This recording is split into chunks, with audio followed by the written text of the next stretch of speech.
Jadi dari kata Abdurrahman aja itu sudah privilege. Lalu apakah Abdurrahman bin Auf ini ada privilege lain? Ternyata ketika saya cek ceritanya ada. Nah, tapi pertanyaannya, apakah ketika beliau masuk Islam, beliau langsung menjadi tambah kaya, langsung kaya banget? Ternyata enggak. Sebelum beliau menjadi triliuner, beliau mendapatkan banyak cobaan. Namun, apakah Abdurrahman bin Auf menyesal masuk Islam?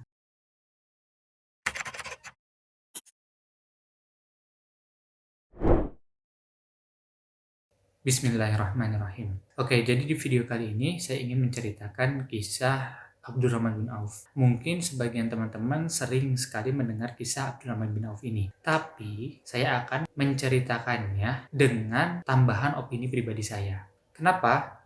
Ya, semoga saja opini saya ini bisa membuat teman-teman lebih memahami pola Abdurrahman bin Auf jika diterapkan di zaman sekarang. Oke, sekali lagi saya ingatkan ya. Jadi, kisah Abdurrahman bin Auf ini akan ditambahkan dengan opini saya pribadi. Harapannya bisa teman-teman lebih mudah memahami dan mempraktikkan cara Abdurrahman bin Auf ini di zaman sekarang. Karena kisah Abdurrahman bin Auf ini cukup panjang, kemungkinan besar saya akan bagi menjadi 3 part. Pertama, kisah tentang Abdurrahman bin Auf yang baru masuk Islam hingga Abdurrahman bin Auf ini ikut hijrah. Kedua adalah ketika beliau hijrah dan merintis bisnis. Ketiga adalah ketika bisnisnya sudah sukses hingga beliau wafat. Oke, kita masuk ke part pertama. Abdu Amr. Ada juga yang bilang Abdu Ka'bah. Artinya kurang lebih adalah hamba dari pemimpin atau hamba dari orang-orang besar atau hamba dari Ka'bah. Saat itu beliau belum masuk Islam. Dan ketika Islam, nama beliau diganti oleh Nabi Muhammad SAW menjadi Abdurrahman atau hamba yang maha pengasih. Kenapa saya mulai cerita Abdurrahman bin Auf ini dari perubahan nama beliau? Kalau teman-teman tahu, nama itu adalah doa. Dan nama itu adalah salah satu kata yang sering disebut oleh orang lain terhadap kita. Misal, nama teman-teman punya arti rugi. Walaupun namanya bukan rugi, tapi punya arti rugi. Ketika ada orang yang manggil teman-teman dengan nama tersebut, secara nggak langsung, orang-orang tersebut mendoakan kerugian teman-teman. Kira-kira teman-teman sukses atau rugi? Rugi. Makanya kenapa dianjurkan untuk mempunyai nama atau memberi nama kepada anak itu nama yang baik-baik. Abdurrahman bin Auf, ya Abdurrahman namanya, yang diberikan oleh Rasulullah SAW ini mempunyai arti yang sangat-sangat bagus. Jadi Abdurrahman, Abdu Ar-Rahman. Abdu ini hamba, Ar-Rahman ini adalah yang maha pengasih. Abdurrahman adalah hamba dari yang maha pengasih. Tahu nggak teman-teman? Dari namanya ini aja, kita bisa mengetahui bahwa Abdurrahman ini adalah orang yang kedepannya bakal sukses banget. Saya pernah mendengar dan sedikit membaca tafsir tentang kalimat Bismillahirrahmanirrahim. Bismillahirrahmanirrahim itu ada kata Ar-Rahman dan ada kata Ar-Rahim di belakangnya. Perbedaannya apa? Ar-Rahman kita cuma tahu biasanya dari terjemahan Ar-Rahman itu maha pengasih, Ar-Rahim itu maha penyayang. Ternyata kalau kita mendalami lagi, ya saya belum terlalu mendalami ya. Ini dari opini saya pribadi aja saya sertakan dan ada memang beberapa sumber yang mungkin nanti akan saya tulis di deskripsi untuk teman-teman cari tahu lebih lanjut. Bedanya Ar-Rahman dan Ar-Rahim adalah Ar-Rahman ini maha pengasih. Maksudnya adalah Allah memberikan rezeki kepada seluruh makhluknya tanpa terkecuali. Mau dia taat, mau dia nggak taat, mau dia takwa, mau dia nggak takwa, mau dia muslim, mau dia nggak muslim, mau dia manusia, mau dia hewan, mau dia apapun, Allah menjamin rezekinya, Allah kasih rezekinya. Ini dinamakan dengan Ar-Rahman. Sedangkan Ar-Rahim yang kita sering terjemahkan dengan yang maha penyayang, ini maksudnya adalah Allah memberikan rezeki, kasih sayang, jadi rezeki tambahan, kasih sayangnya kepada orang-orang yang beriman, orang-orang yang bertakwa, orang-orang yang taat kepada Allah, orang-orang yang sudah Islam. Kita bayangin ya, secara logika aja, kalau kita menanggung seluruh rezeki makhluk hidup tanpa terkecuali dengan kita menanggung rezeki hanya orang-orang muslim saja, kira-kira lebih banyak mana? Kita balik lagi ke nama Abdurrahman. Artinya, nama Abdurrahman ini adalah hamba dari Tuhan yang maha pengasih, yang gak pilih kasih kepada siapapun, mau dia manusia, mau dia hewan, mau dia tumbuhan, mau dia manusia yang taat, mau dia nggak taat, mau dia udah muslim, mau dia belum muslim, semuanya dikasih rezekinya. Kalau banyak orang yang memanggil nama beliau, Abdurrahman, Abdurrahman, Abdurrahman, hamba yang maha pengasih, hamba yang maha pengasih, hamba yang maha pengasih, jadi doa. Kemungkinan besar Abdurrahman bin Auf ini bisa berpeluang menjadi wasilah atau perpanjangan tangan dari Yang Maha Pengasih untuk membantu orang-orang di dunia. Jadi dari kata Abdurrahman aja itu sudah privilege.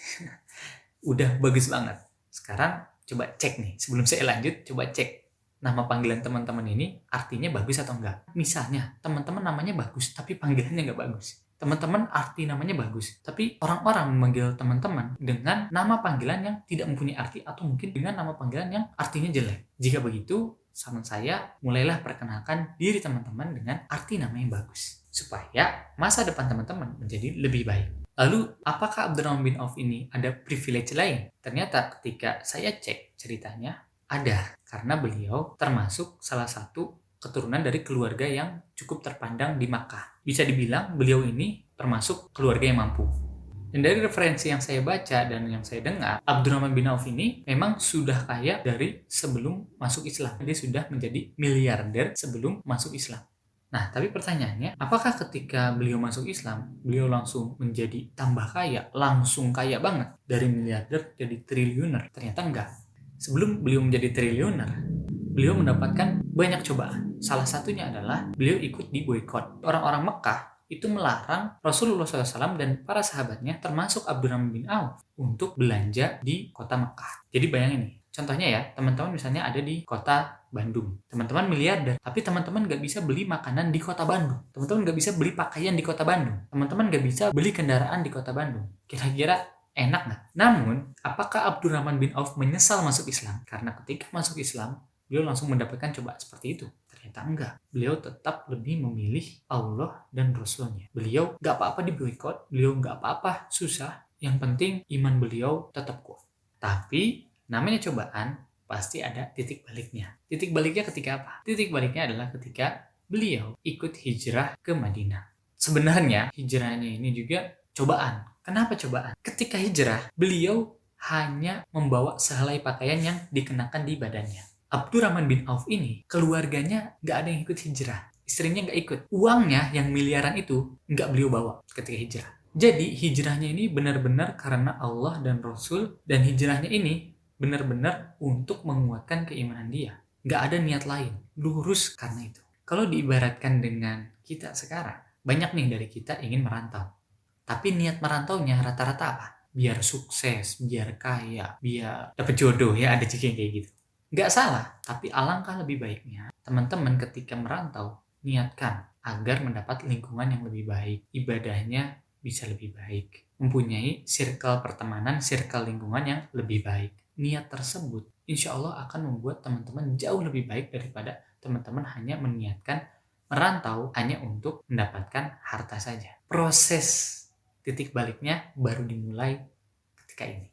Pertanyaannya, gimana tuh caranya? Yang tadinya dia nggak punya apa-apa, hanya punya sehelai pakaian ketika hijrah, tapi beliau dikenal oleh kita semua, termasuk salah satu sahabat yang paling kaya, atau bisa dibilang sahabat Rasulullah SAW yang paling kaya. Gimana tuh caranya? Kita lanjut di part 2 yang akan bahas bagaimana cara beliau, proses beliau dari nol, dari hanya mempunyai sehelai pakaian yang dipakai di badannya, nggak berlangsung lama, beliau bisa menjadi salah satu orang terkaya di Madinah, bahkan bisa menjadi orang terkaya di Madinah nomor 1. Nah, gimana tuh caranya? Tunggu part 2-nya ya.